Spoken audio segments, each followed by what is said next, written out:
Coucou ma communauté, bonjour, bonjour. J'espère que vous êtes tous bien portants. Moi également je le suis. Et je suis très content de vous retrouver. Vous savez, c'est un plaisir de pouvoir partager avec vous chaque fois que nous en avons l'occasion. Parce que le partage est l'une des valeurs que prône l'Afrique, notre très cher continent. Alors, je suis très reconnaissant de ce que vous êtes en train de soutenir cette chaîne, de ce que vous êtes en train de liker, de suivre les vidéos, de vous abonner. Vous êtes nouveau, soyez les bienvenus. Vous êtes anciens, merci de continuer à croire et à participer à cette aventure. Aujourd'hui, nous avons pensé parler de notre cher continent. Il est vrai que depuis un moment, nous sommes en train de parler des vidéos sur la motivation, sur la philosophie de la vie qui est la nôtre. Mais aujourd'hui, pour ceux qui ne le savent pas, je suis congolais. Et aujourd'hui, ce 15 août, c'est le jour de l'indépendance de mon pays qui est le Congo. Mais sachez que moi, je ne me considère pas seulement comme congolais, mais je me considère et je m'identifie comme étant un Africain. Et notre identité, sinon notre carte d'identité, c'est d'abord notre peau. Et le continent que nous avons en partage, que nous avons en commun.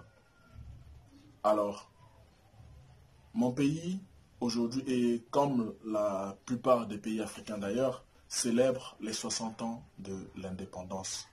L'indépendance ici marque la fin de la colonisation par les puissances occidentales.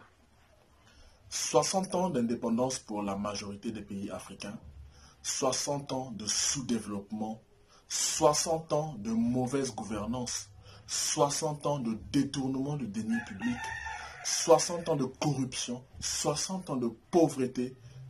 Cela fait 60 années, les amis, que cette supercherie dure.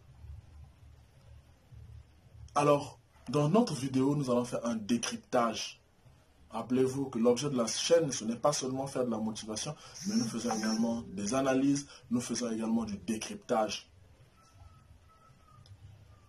Vous savez, aujourd'hui encore, 60 ans est égal à l'âge de départ à la retraite dans la plupart des pays du monde. C'est l'âge à laquelle on est censé quitter la vie active et profiter des fruits du travail bien accompli pendant ces années de vie active. Donc à 60 ans, on est censé avoir appris de son expérience et la partager comme des petits bonbons de la sagesse, dixit Félix Oisé comme M. Google. On est censé avoir organisé sa vie, avoir un toit, des revenus capables de supporter ses besoins, avoir eu une carrière professionnelle, soit dans les affaires, soit dans le monde du business. À 60 ans, nous sommes censés être une bibliothèque, comme le disait Amadou en Patéba. Ce qui vient à dire que si à 60 ans, si nous sommes rien de tout ce qui est sus-mentionné, ça veut dire que nous avons raté notre vie. Ça veut dire que l'on a raté sa vie, les amis. Qu'en est-il de l'Afrique? La plupart de nos pays africains ont 60 ans aujourd'hui. 60 ans depuis que nos républiques existent. L'exception, c'est peut-être le Libéria et l'Éthiopie, pays qui n'avaient jamais été colonisés, et le Ghana qui, lui, avait obtenu son indépendance en 1958. Mais sinon, pour la plupart des autres pays africains, c'est bien après. C'est à partir des années 60 et après. L'Afrique ressemble donc à ce vieux de 60 ans qui vit toujours dans la parcelle familiale, qui continue à vivre chez les parents. C'est un scandale, c'est une honte pour nous en tant qu'Africains. Parce qu'un tel vieux, c'est quelqu'un qui n'a pas réussi sa vie. Et c'est le cas pour notre continent africain. Le bilan de notre cher continent est catastrophique, et ce dans sa globalité. Le bilan après 60 ans des indépendances est catastrophique. Il n'y a rien à dire. Sur le plan de la santé, nous sommes en retard. À date, 95% des Africains sont convaincus et persuadés qu'il leur faut aller en Occident pour se faire traiter convenablement. Le personnel soignant, lorsqu'il n'est pas en sous-effectif, il est mal formé. La corruption gangrène nos hôpitaux. Les plateaux techniques sont obsolètes. Les médicaments sont importés. Les budgets alloués à la santé et à la recherche scientifique ou médicale sont dérisoires. Avec tout cela, les amis, quel progrès voulons-nous enregistrer sur le domaine de la santé? C'est vraiment triste. Et avec tout cela, je n'évoque même pas la situation des populations rurales et l'enseignement. Parlons de l'enseignement. L'enseignement ne fait pas mieux. Nous avons d'abord un problème de capacité d'accueil de nos écoles. D'où la pléthore dans les établissements. Surtout à l'école primaire. Nous avons des salles de classe où il y a 150 élèves, 200 élèves dans une seule salle de classe. Et ce pour une seule maîtresse. Les programmes datent de l'époque coloniale, donc ne sont pas du tout adaptés aux réalités actuelles. Les laboratoires de sciences et de langues sont quasi inexistantes, que ce soit dans nos lycées ou même dans certaines universités.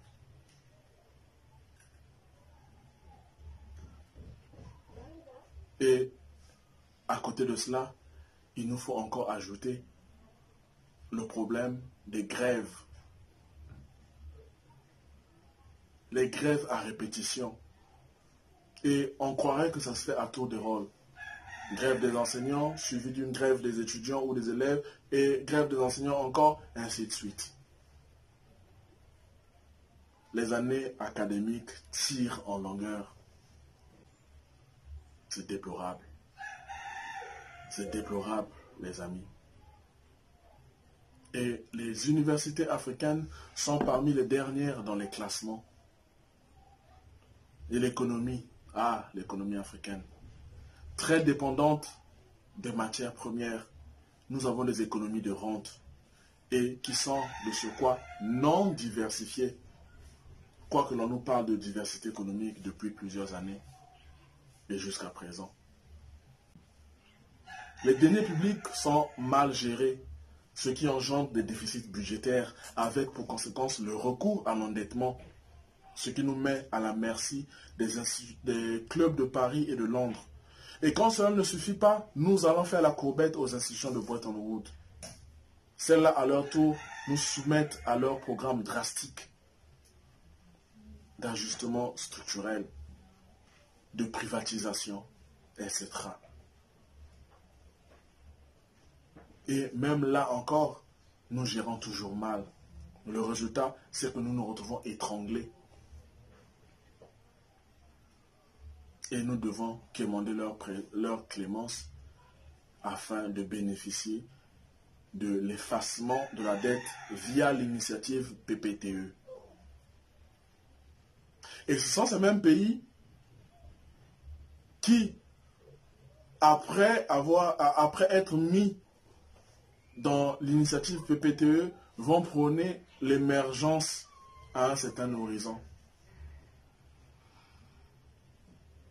Les quelques initiatives visant le décollage économique de nos pays souffrent d'un réel manque de suivi.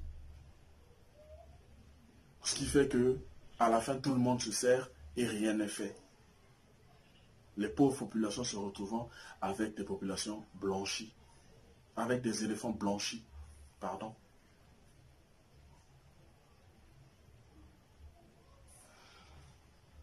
Le manque d'impunité étant devenu un sport national, personne n'est inquiété. Et sur le plan de la politique, nous sommes passés experts dans le tripatouillage des élections. Nous sommes plus que des médecins spécialistes en chirurgie des constitutions. La corruption, la concussion, la fraude, le tribalisme, le népotisme, le musellement de l'opposition et des médias sont devenus des piliers de l'art de gouverner. Et tout ceci épaulé très souvent par une justice inféodée.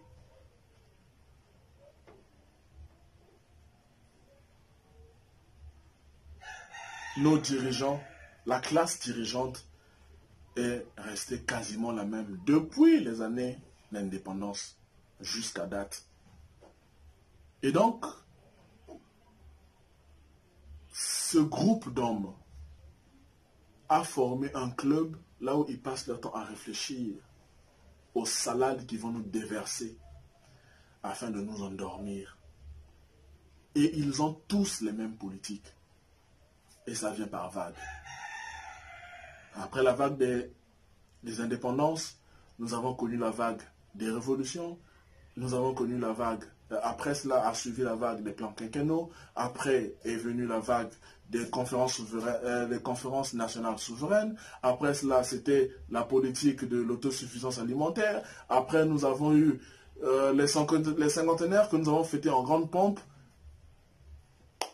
couronnés par l'atteinte de l'initiative PTE. Après, s'en est suivi le plan d'émergence à horizon 2025. Aujourd'hui, rien n'est fait. À l'exception peut-être de l'intégration sous-régionale dans la CEDEAO. Sinon, pas d'avancée. On nous emmène dans le débat franc-CFA, pour ou contre. En Afrique de l'Ouest, non, nous voulons sortir du franc CFA. Bon, on vote finalement l'écho, mais qui reste en fait un franc CFA, mais qui est juste renommé. On a juste changé d'appellation, sinon ça reste la même monnaie. Voilà où est-ce que nous en sommes avec notre économie. Voilà, les amis, là où nous en sommes. En gros, l'Afrique est un grand corps malade. Vous savez, aujourd'hui avec les institutions onisiennes et la panoplie d'ONG que nous avons, il y a des classements pour tout. Classement Doing Business, Transparency International, classement sur l'accès à l'électricité des populations, classement sur l'accès à l'eau potable, classement sur la qualité de l'enseignement, classement sur ci, classement de cela. Mais dans tous ces classements, l'Afrique très souvent occupe la queue du peloton. Nous sommes souvent derniers, jeunes Africains, chers frères, chères sœurs. Ce n'est pas un euphémisme de dire que nos dirigeants ont échoué, et ce, lamentablement. Et si nous voulons réellement changer les choses, si nous voulons que notre continent se développe, il nous faut regarder aux perspectives qui sont les nôtres. Et cela commence par notre mindset. Nous devons changer notre mindset, nous devons changer notre façon de voir les choses et changer les choix et les décisions que nous faisons parce que demain se prépare aujourd'hui. Ce que nous serons dans 10 ans dépend de ce que nous faisons aujourd'hui, dépend de ce que nous faisons comme choix et ce que nous prenons comme décision aujourd'hui. L'Afrique ne peut pas se développer en étant dépendante de l'aide de l'Occident. Parce que la main qui donne, c'est la main qui domine. Il nous faut changer ces choses, bien les amis. En dépit du tableau sombre qui vient d'être dressé, nous devons savoir que l'Afrique est une terre d'opportunités et qu'il y a encore de l'espoir. Parce que nous avons d'énormes potentiels. Le premier potentiel, et pas des moindres, c'est la jeunesse de notre population. Population jeune veut dire population dynamique, capable de s'adapter. Et nous avons un sol, un sous-sol, des mers et des océans qui sont extrêmement riches. Nous devons être fiers de notre peau, fiers de notre culture, fiers de notre diversité, fiers de nos valeurs. Non pas ce que les Occidentaux prônent, mais nos valeurs africaines. Nous devons en être fiers. Rappelons-nous que la réussite, c'est la rencontre entre l'opportunité et une bonne préparation. Voilà pourquoi nous devons être préparés, les amis. Utilisons à bon escient Internet pour apprendre. Parce qu'avec Internet, nous avons la connaissance au bout de nos doigts. Soyons experts dans ce que nous faisons ou dans ce que nous apprenons. Passons notre temps à échanger sur les idées. Parlons d'idées, parlons d'investissement, parlons des affaires, parlons agriculture, parlons élevage. Parce que c'est là que se trouvent nos niches de développement. Au moment où tout le monde veut manger bio, au moment où l'Afrique continue à importer jusqu'à 80% de sa nourriture, il y a un vrai potentiel. Investissons là-dedans. Regardons là-dedans, les amis. C'est ce que nous avons à faire.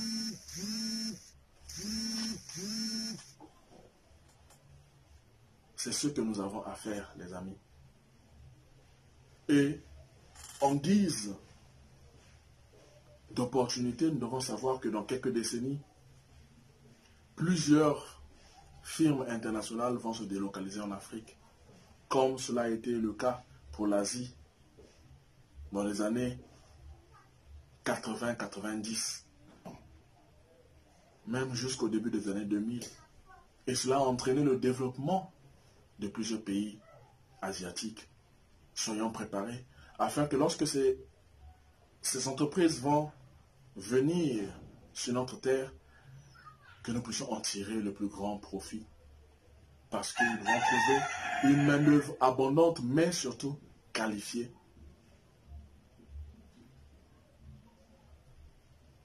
Voilà, les amis, ce que nous pouvons faire.